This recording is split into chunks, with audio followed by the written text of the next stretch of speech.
Buenos días, tardes, noches, ¿cómo están? Una vez más aquí tengo el gusto de platicar con ustedes en otro capítulo de Ciencia Ciudadana. Democracia y yo, con mucho gusto, los saludamos. Bien, recordarán ustedes que los dos últimos capítulos los hemos dedicado a platicar sobre una respuesta que tuvo a bien dirigirme el licenciado Basilio González Núñez, presidente de la Comisión Nacional de Salarios Mínimos, cosa que le agradezco mucho. Debo reconocer que es el primer funcionario público que contesta una de mis más ya de 40 misivas que he entregado en diferentes instituciones, no solamente del sector público, sino organismos empresariales, medios de comunicación. Es el primero que me responde, le reconozco eso, muchas gracias, licenciado González, aunque, pues honestamente no estoy de acuerdo con lo que me respondió, y precisamente por eso lo estoy platicando aquí con ustedes, hablando de las objeciones que tengo a su respuesta. Esta respuesta que me dio el licenciado González, para ponernos en contexto, pues es producto de una misiva que yo anteriormente le había enviado a Enrique Peña Nieto por allá de octubre del año pasado, cuando expresó su beneplácito por la reforma laboral en aquel entonces. Y entonces yo le cuestioné, oiga, licenciado Peña Nieto, cuando era presidente electo, ¿qué no va esta reforma laboral en contra de su promesa de campaña, voy a hacer que ganes más por tu trabajo? Ya lo he dicho y lo vuelvo a confirmar. Yo pienso que es la promesa de campaña más importante, aunque no la haya firmado ante el notario, pero es la más importante que le hizo a los mexicanos cuando era candidato Enrique Peña Nieto. ¿Por qué? Porque esa sí va a combatir el problema que tenemos mayúsculo hoy día, que es el crecimiento de la pobreza. Para mí, principal problema del país. Bien, en esa misma misiva a Enrique Peña Nieto, además de cuestionarlo, pues le hice un par de propuestas para mejorar el salario mínimo, para mejorar el reparto de utilidades. Estas propuestas fueron las que dieron origen a la respuesta del licenciado Basilio González. Y él, como rápido resumen, pues se centró en 4 puntos en su respuesta. Primero, que no era facultad del Ejecutivo aumentar el salario mínimo ni mejorar el reparto de utilidades por decreto, cosa que estoy de acuerdo con él, y no era esa la intención cuando yo le hice las propuestas. La intención era simple y sencillamente que así como modificamos la ley para disminuir los ingresos de los trabajadores, bueno, creo que también podríamos modificar la ley para dar paliativos a esa disminución, porque digan lo que digan, la reforma laboral a lo que tiende es a disminuir los ingresos de los trabajadores. Entonces, ¿por qué no hacer una modificación para de alguna manera poder mitigar esa disminución de los ingresos? ¿Cómo? Bueno, mejorando el salario mínimo, aunque en teoría, me lo dice el licenciado González, eso beneficiaría a poquitos, porque poquitos ganan el salario mínimo, menos del 3% de los trabajadores, y también mejorar el reparto de utilidades, para involucrar más a los trabajadores en la productividad, pero que eso les signifique mayores ganancias. Es simple y sencillamente o modificar la ley, o hacer uso de lo que en la ley está establecido, en el caso del reparto de utilidades, que el Ejecutivo Federal, a través de un estudio, puede modificarlo sin necesidad de reformar la ley. Era eso, nada más. El segundo punto nos dice el licenciado González que para aumentar el salario mínimo, en este caso, pues depende de que por lo menos durante 10 años se mantenga un crecimiento del PIB alto, deseable más del 5%, baja inflación y un crecimiento alto de la productividad para estar acorde con los países más competitivos. Esa es la cuestión. Ya en el capítulo anterior demostramos que, pues sinceramente hablando, para empezar, si se necesitaba cumplir esto durante 10 años y lo sabía Enrique Peña Nieto, caray, pues entonces nos engañó y nos debió de haber dicho, no una promesa de que voy a hacer que ganes más por tu trabajo, sino voy a hacer que se den alto crecimiento de la economía, alto crecimiento de la productividad, mantener a raya la inflación, para que después de 10 años ganes más por tu trabajo, o sea, en el siguiente sexenio posterior al mío, y a finales, y siempre y cuando el que siga, pues mantenga este camino de altos crecimientos de economía y productividad, porque si no, pues no se daría, ¿no?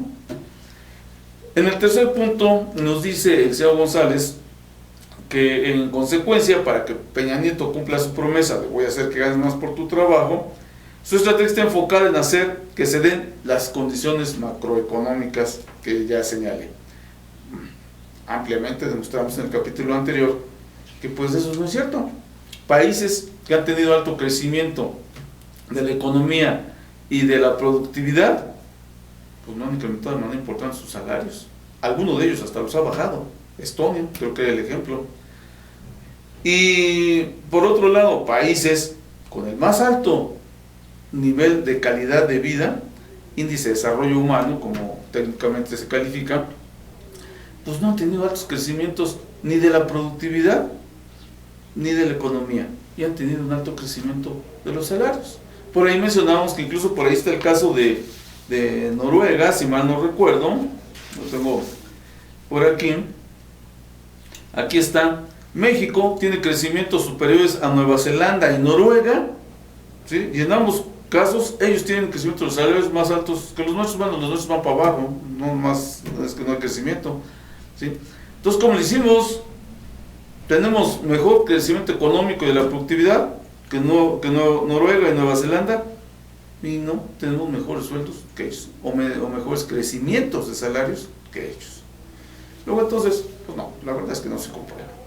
Y el último punto, que ya no incluimos en el capítulo anterior, que nos decía que dicha estrategia está siendo evidente, o sea, la estrategia de aumentar el crecimiento de la economía y la productividad, está siendo evidente a través de los compromisos y acciones que en los 2 primeros meses de gobierno se han venido llevando a la práctica. Como no nos dice exactamente qué compromisos y acciones, pues entonces yo supuse que los compromisos y acciones pues serían la reforma laboral y la reforma educativa, ¿no? ¿Por qué? Pues porque la reforma laboral, en teoría, y así nos la han publicitado, dice, bueno, como le vamos a facilitar a los empresarios contratar y despedir y nada nos va a salir tan caro, pagarles por hora a los trabajadores, entonces también van a tener ahorros ahí en costos de nómina por poder contratar por horas. Bueno, pues entonces eso va a provocar mayor inversión, más empleo, pues a lo mejor, pero no mejor remunerado. Eso es una realidad. Entonces, la reforma laboral no va a hacer que ganemos más por nuestro trabajo. ¿Que habrá más empleo? Habrá que verlo. Yo lo pongo en duda. Pero una cosa sí no pongo en duda, que no va a ser mejor remunerado.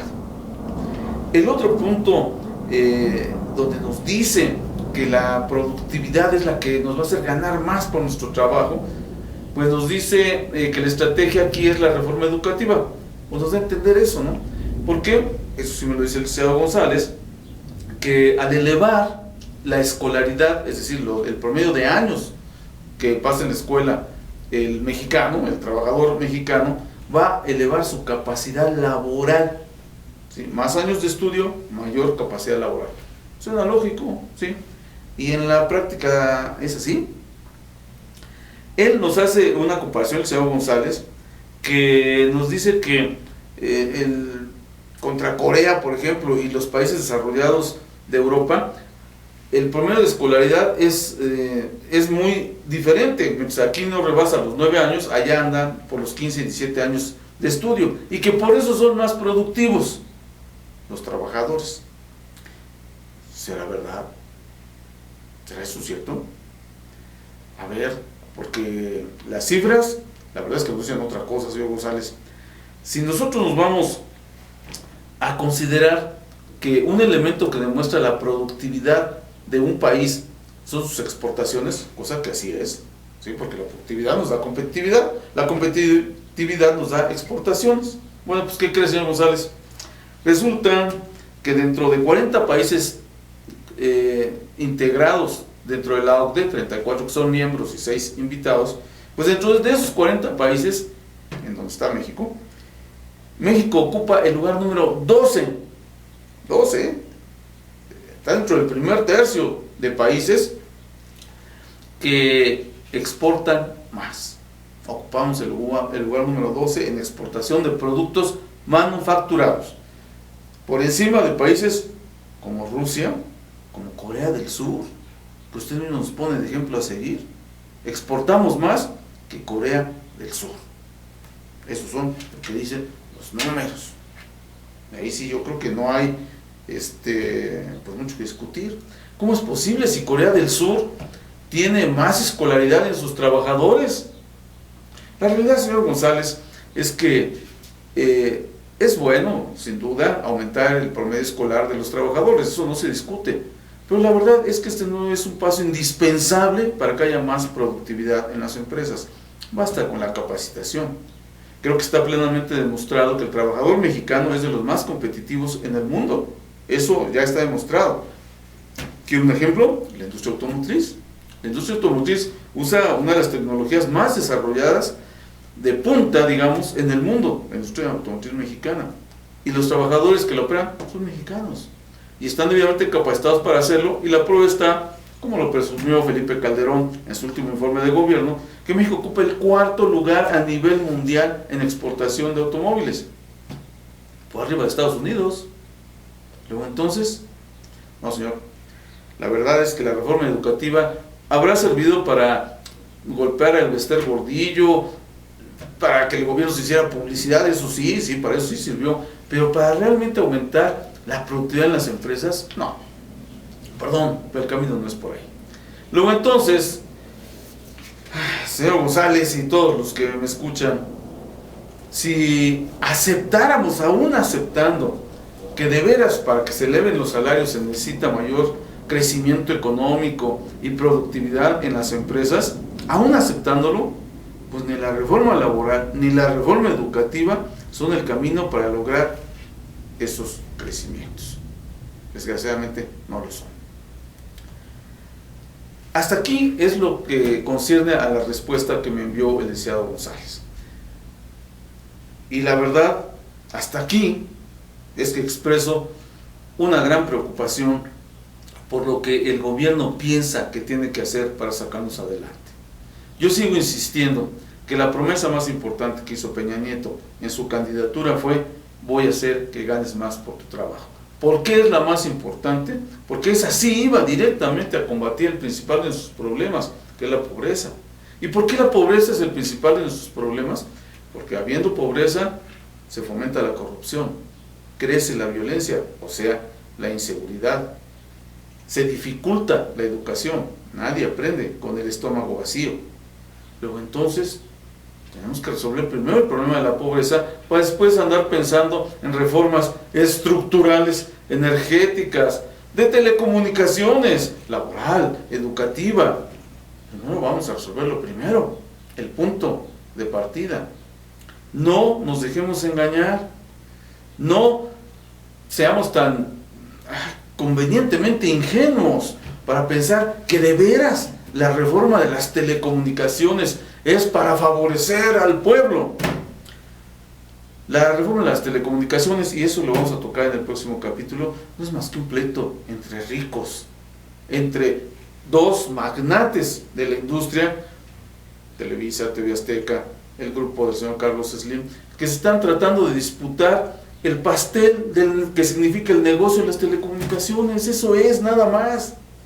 ¿Cuál es el beneficio para el pueblo ahí? Dicen tarifas más bajas.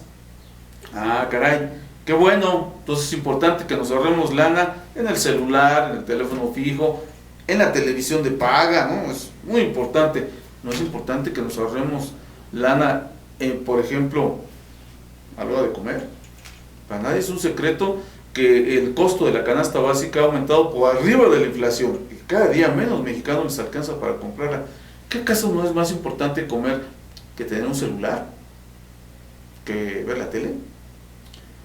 Digo, porque para hacer ambas cosas, lo primero que tenemos que hacer es estar vivos. Si no, ¿cómo nos levantamos a prenderle a la tele? Y para estar vivos, lo primero que necesitamos es comer. Eso es lo prioritario. Y vamos a hablar más ampliamente de este asunto de las telecomunicaciones en el próximo capítulo. Por cierto, alguien que ha estado muy activo en este asunto de las telecomunicaciones son los señores de Yo Soy 132, a quienes he tratado de contactar por todos los medios. Si alguno que forme parte de este movimiento ve este video, por favor no sea malo, dígame cómo los puedo contactar. Llevo meses tratando de contactarlos para presentarles mi propuesta, platicar con ustedes sobre que lo primero, o por qué tiene más importancia la democratización de los medios que la democratización en la industria del alimento, y hablar, llegar a una conclusión para hacer algo que realmente nos sirva a todos los mexicanos. No sean malos, permítanme platicar con ustedes. No encuentro la forma de hacerlo. Entonces, si alguien lo ve, por favor ayúdame y díganme cómo le hago para contratar a alguien con quien pueda yo hablar y platicar de estos asuntos. Por favor, ahí se los pido. Por el momento es todo. Les agradezco mucho su atención. Democracia y yo, Dios, con el gusto de siempre, nos despedimos. Y los invitamos a que nos escuchemos, o bueno, nos veamos, escuchemos en el próximo capítulo de Ciencia Ciudadana. Recuerden, es el turno de nosotros los ciudadanos. Muchas gracias.